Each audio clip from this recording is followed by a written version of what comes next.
La formation Ars Scola a ce site particulier qu'elle intègre l'art-thérapie et la présence de la nature à l'enseignement, disons à un cheminement, parce que en fait cette formation propose beaucoup de pratiques.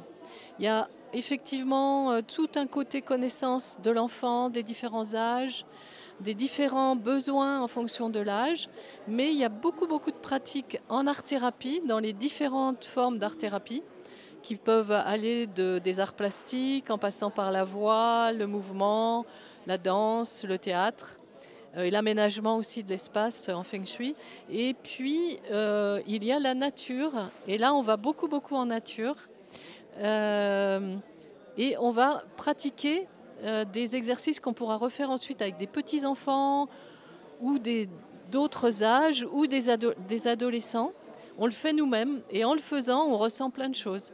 Ce qui permet à l'adulte qui vit cette expérience de pouvoir ensuite l'adapter aux circonstances des enfants avec lesquels il travaille ou il vit pour les parents, puisque ces formations s'adressent en priorité évidemment aux enseignants, mais ça peut aussi être toute personne qui travaille avec des enfants, donc des pédiatres, des orthophonistes, des animateurs, ou qui a envie de faire des recherches ou d'adapter par exemple une activité.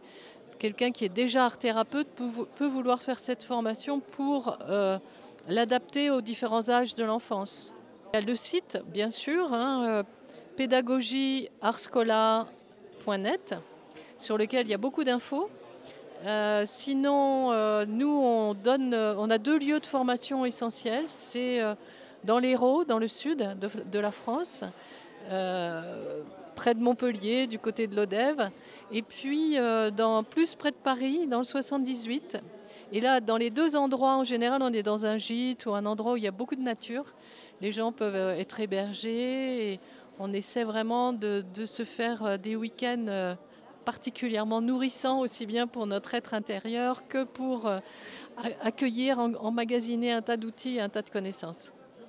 Donc moi, je suis Joëlle Richardière et je suis la fondatrice de cette pédagogie Ars Scola qui ne fonde pas les écoles, mais qui peut aider la création d'écoles. Et moi-même, j'ai fait tout un parcours en commençant par co-créer une crèche avec une amie qui, elle, faisait Montessori.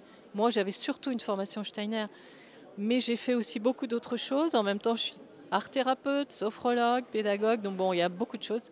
Mais c'est surtout qu'à un moment donné de ma vie, je me suis retournée sur tout ce que j'avais fait et j'ai eu envie de redonner toute cette expérience pour justement que des adultes puissent l'adapter à eux-mêmes, à leur contexte et la ramener vers les enfants et les adolescents.